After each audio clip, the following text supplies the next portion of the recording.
Welcome to Lecture 21 of Origins of Art. Last week we looked at the use of portable and parietal art to establish and reinforce cooperative alliances. These alliances were used to cope with subsistence stress resulting from environmental change and population pressure. Portable and parietal art may have signaled to people from different groups that they were members of the same cooperative network, and this in turn may have encouraged them to trust and help each other. In this lecture, we're going to look at the use of music and dance to form cooperative alliances, but for a very different purpose. We're going to look at the use of music and dance to cope with the problem of warfare. Before we get to that, however, we need to examine the universal aspects of music and dance, features that characterize these behaviors cross-culturally. Ibel Ibisfeld notes that human music is characterized by rhythm, and that rhythm has physiological and behavioral effects on both humans and non-human animals. For example, it can speed up or slow down breathing in humans and lower vertebrates, and it tends to synchronize behavior. He hypothesizes that there are basic universal rhythms that have a characteristic soothing or arousing influence on human behavior. Because rhythm tends to synchronize behavior, it has a coordinating effect on a crowd. March music and choral singing are examples of this. Ibel Ibisfeld believes that, due to this synchronizing effect, rhythm might promote group bonding. Another characteristic of music is melody. Ibel Ibisfeld proposes that there are basic melodic themes. His claim is based in part on evidence that lullabies from different cultures have the same effect on listeners regardless of their origins. The listener's breathing becomes more flat and regular, and their breathing rhythms follow the melody. Inhalation coincides with the rise of the melody, and expiration coincides with the descent of the melody. Listeners reported feeling relaxed, and their heart rate slowed. Jazz, on the other hand, has the opposite physiological and emotional effects. The physiological effects of melody may be related to universals in speech intonation.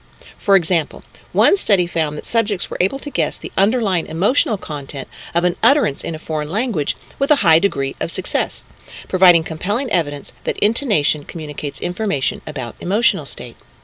Cross-culturally, emotions of happiness and love are characterized by a higher voice and a vivid melodic chorus. And, not surprisingly, babies are universally addressed in a higher pitch than normal.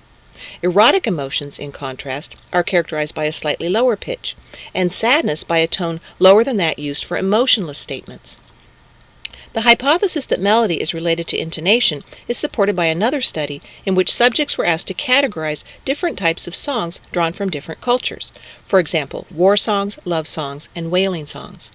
The different song types were recognized by listeners and put into the right category with a high degree of success.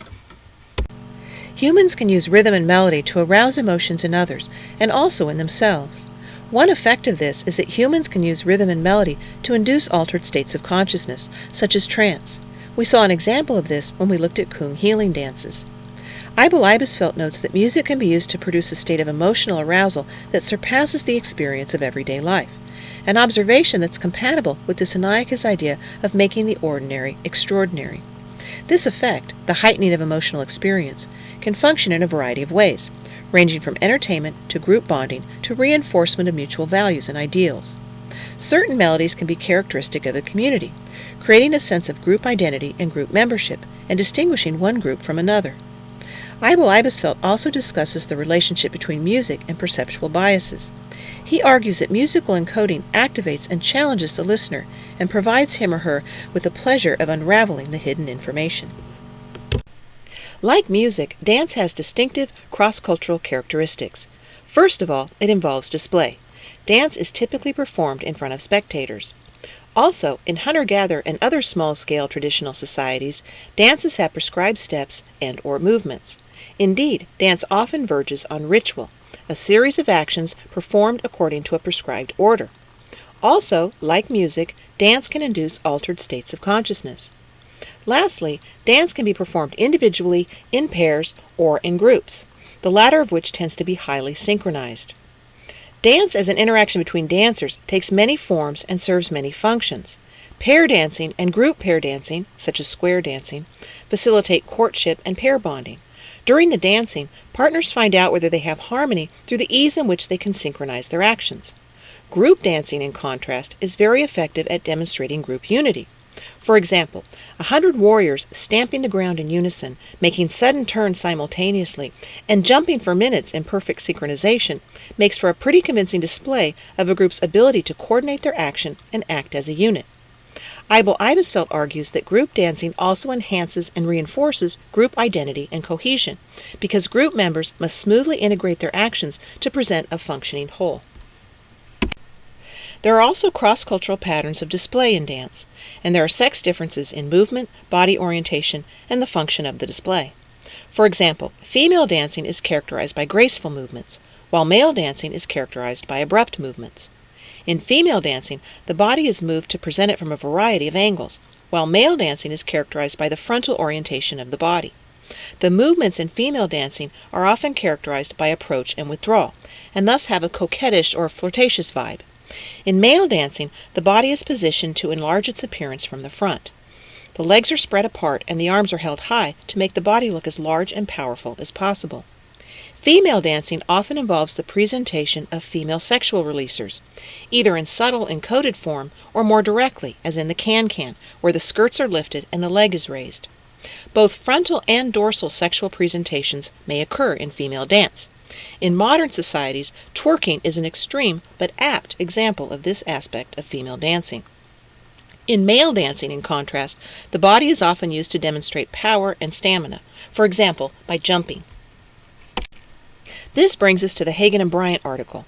They note that numerous studies suggest that the human brain might contain neural specializations for processing music. If this is indeed the case, then this raises the question of what function or functions music served in ancestral environments. Some people argue that music evolved through sexual selection, that is, through competition between males to attract mates. In other words, music and dance might have evolved as a form of courtship display. Alternatively, some people argue that music serves to promote social cohesion. Hagen and Bryant argue that neither one of these hypotheses adequately explains music and dance behavior. The first problem with the sexual selection hypothesis is that in small-scale societies, music and dance are often performed in the context of war and politics, not mating.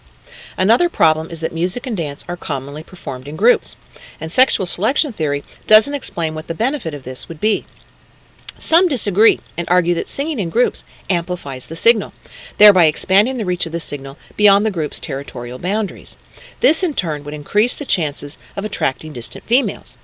The problem with this argument, however, is that in ancestral environments, it's unlikely that unaccompanied, unattached females would have visited other territories, let alone approached groups of strange males. It also doesn't explain dancing, which does nothing to amplify the signal. Lastly, group music and dance are often highly synchronized, which also does nothing to amplify the signal. Another problem with the sexual selection hypothesis is that it doesn't account for rhythm, which is not found in the vocalizations of other primate species. Nor does it explain how rhythm's synchronizing effect would function to attract mates. Also problematic is the fact that in many small-scale societies, musically talented males are given gifts or paid for singing, and called upon to compose songs for the group and or perform for visitors, which is clearly unrelated to mating. Also, heterosexuals of all ages enjoy same-sex musical groups. In modern environments, for example, punk, grunge, and metal are all heavily male-dominated musical genres, both in terms of the performers and the audience. And finally, vocal quality does not appear to be an important criterion in mate choice. In a study in which subjects were asked to rank 15 traits, males ranked vocal quality second to last, and females ranked it last as a component of mate value. The social cohesion hypothesis comes up short as well. Evolutionary models suggest that individuals join groups because they're able to gain fitness benefits from group members by providing fitness benefits in return. Group cohesion is thus promoted by the exchange of information among group members regarding the benefits they have to offer each other and or important interests that they have in common. While music and dance are rich media of communication, they're not very effective at providing information about a person's fitness interests, how those fitness interests overlap with those of other group members, or the benefits a person can provide for other group members. Music and dance performances can provide information about a person's physical ability and health, but not about specific skills and goals. For example, music and dance don't provide information about a person's hunting abilities or political goals. Research shows that the most potent cause of social cohesion is an external threat to the group, and information relevant to this problem can be communicated very efficiently through the medium of language. Language is a highly effective means of exchanging information about common enemies, establishing group goals, and coordinating group action. Music and dance, in contrast, are not. This brings us to Hagen and Bryant's hypothesis, the coalition signaling hypothesis. Because music and dance are typically displayed before an audience, they begin from the assumption that music and dance are signaling behaviors. They argue that music and dance may have evolved to transmit information about the existence and quality of coalitions. To appreciate the need for this, it's important to understand the value of the ability to form alliances with other groups. Humans are one of the few species in which groups form cooperative relationships with other groups. As we've seen, this ability is critical to engaging in activities such as trade and game drives and for defense in warfare. Out of around 200 non-human primate species, only Hamadryas baboons are known to form cooperative alliances at the group level. However, their cooperative alliances are kin-based. Only humans form cooperative intergroup relationships in the absence of consanguineal ties. This type of cooperation between different social groups, is difficult to achieve because there are two large obstacles standing in the way. First, you have to determine that a coalition exists in the first place. A mere aggregation of individuals is not in itself a coalition. The word coalition means something very specific in biology. It refers to a group of individuals who cooperate to achieve a common interest. A bunch of people gathered together, for example, for a game, party, or funeral, is not in itself a coalition. Thus, the first step is to determine whether an aggregation is indeed a coalition. That is, whether these individuals are willing and able to coordinate their actions to achieve mutually beneficial goals. Once this has been determined, the second challenge is to determine how effective this coalition is. Hagen and Bryant argue that music and dance solve these problems by enabling humans to credibly signal the existence of a coalition, as well as the quality of that coalition. Hagen and Bryant's reasoning is rooted in the study of animal vocalization. Humans aren't the only animal that engages in song, so it stands to reason that humans might produce music for the same reason that other animals do. Thus, it makes sense to look at explanations for why non-human animals engage in this behavior. The functions most commonly ascribed to animal songs, such as bird song or whale song, are mate attraction, social or pair bonding, individual or group recognition, and territorial defense. Because humans are territorial primates, Hagen and Bryant believe that early in human evolution, musical displays might have functioned, at least in part, to defend territory and perhaps to signal group identity. This hypothesis is supported by research showing that apes, social carnivores, such as wolves, and many bird species use coordinated vocalizations to warn trespassers that the territory is defended by a dyad or group. A potential problem with this hypothesis, as they point out, is that musical performances attract and are enjoyed by non-group members, but we'd expect the opposite effect if music functioned to warn off intruders. Hagen and Bryant's explanation is that groups commonly enhance their ability to defend their territories by forming alliances with neighboring groups. And, like territorial defense, alliance formation requires that a group communicate reliable information about its capabilities to another group. Signaling how effective your group is as a coalition is useful for deterring intruders, but it's also useful for attracting allies. Music and dance performances are an effective way of doing both of these things. So, the coalition signaling hypothesis posits that music and dance evolved to credibly communicate information about group capabilities to non-group members, that is, to other groups. This raises the question, exactly what information needs to be communicated to attract allies and deter enemies? Hagen and Bryant argue that there are two components of coalition quality. The first is motivation to act collectively to achieve important goals.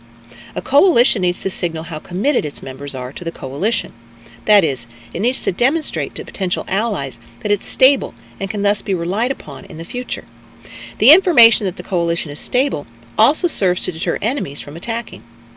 The other component of coalition quality is ability to act collectively to achieve important goals. An alliance with a group of individuals who are not effective at acting collectively is of little value. Given a choice between forming an alliance with an effective coalition and an ineffective coalition, the logical choice would be the effective coalition. Conversely, given a choice between attacking an effective coalition or an ineffective coalition, the logical choice would be the ineffective coalition.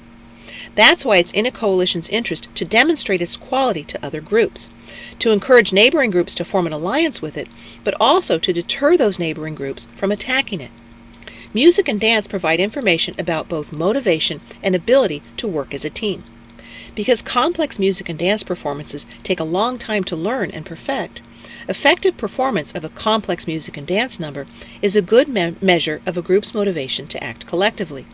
It's also a good measure of a group's ability to act collectively, and an indicator that they can perform other complex physical activities effectively, such as warfare. Hagen and Bryant support their hypothesis with ethnographic evidence. They point out that, in small-scale societies, where military technology is limited to spears, clubs, and bows and arrows, success in warfare is largely determined by coalition size and quality. Coalition size is obvious and easy to determine, but coalition quality is not. Thus, for early humans, it was important to assess coalition quality when choosing allies, which meant that it was important for groups to impress potential allies with their physical ability to act as a coordinated unit. And it was in both parties' interest for this information to be communicated quickly. They also note that, cross-culturally, music and dance are important aspects of the visits, feasting, and ceremonies that often accompany the formation and maintenance of alliances, as we saw among the Yanomamo. These feasts may last anywhere from a few days to a few weeks, which means that strategies for signaling and detecting coalition quality have to function within this time frame. Assessment of coalition quality was also important in a combat situation. Each side had to assess the quality of the enemy coalition rapidly, because if the probable outcome of a fight was clear, then the weaker coalition could withdraw without incurring the costs of a fight. Musical displays on the battlefield or in settlements prior to combat could have been used to signal coalition formidability and thereby discourage other groups from attacking. Musical displays could also have been used to signal coalition size and quality prior to combat when visibility was poor, for example, at night, in fog or snow, or in wooded terrain. On Hagen and Bryant's view, then, music and dance do not cause social cohesion, they signal social cohesion. This cohesion is caused by the threat of warfare, not by music and dance. If the coalition signaling hypothesis is correct, we would expect learning and practicing music and dance to be important in traditional societies. Hagen and Bryant argue that the ethnographic record supports this prediction. Evidence suggests that children in small-scale societies are both encouraged and motivated to learn the musical repertoire of their group. The coalition signaling hypothesis also accounts for another universal feature of music and dance: variety. Because hunter-gatherer groups are characterized by fission fusion, with members coming and going as they visit, get married, or join other bands, coalition membership is fluid. Thus, music could not signal coalition quality if there were only one song. Everyone in the region would simply learn the one song, and performance of the song would reveal nothing about the quality of specific coalitions within the region. So, groups would have to produce original compositions or add novel features to existing ones in order to reliably signal coalition quality. This might lead to a certain song being associated with a particular coalition, which in turn might enable reliable signaling of group identity in situations where doing so was in the group's interest, for example, for territorial defense. Hagen and Bryant also talk about the emotional effects of music. As Eibel Eibesfeld points out, music has physiological effects on the body. Depending on the melody and the speed of the rhythm, it can have a calming or an arousing effect. As we also saw, music and dance can reliably communicate recognizable emotions to listeners.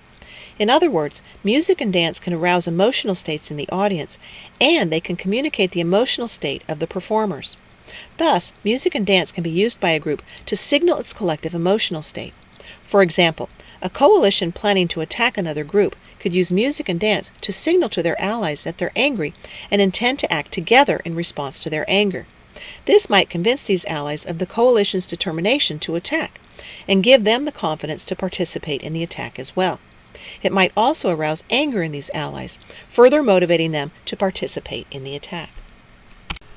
Hagen and Bryant argue that the coalition signaling hypothesis can also account for solo performances. In small-scale societies, alliances between coalitions are often solidified by marriage. Thus, during alliance formation, individuals have to assess the mate quality of their potential allies, since these allies will be the spouses of their offspring or themselves. Many of the qualities signaled by music and dance are qualities that are valuable in both an ally and a mate. qualities such as health, nutrition, proper development, endurance, and creativity. Thus, some musical performances, such as solo performances, may be designed to showcase high-quality mates to potential allies. To test their hypothesis, Hagen and Bryant did an experiment in which they had subjects rate the quality of a piece of music and the quality of the coalition, that is, the group, performing it. They tested two predictions derived from their hypothesis. The first was that people will infer coalition quality from music quality, and the second was that perceived musical quality will depend in part on the degree of synchronization of the music. Their study found that, indeed, perceptions of music quality were positively correlated with perceptions of coalition quality, and that the quality of music was related to synchronization. Music with degraded synchrony was perceived to be of lower quality, and the coalition quality of the performers was also perceived to be lower. This concludes Lecture 21. In the next lecture, we'll look at music in the context of territorial defense.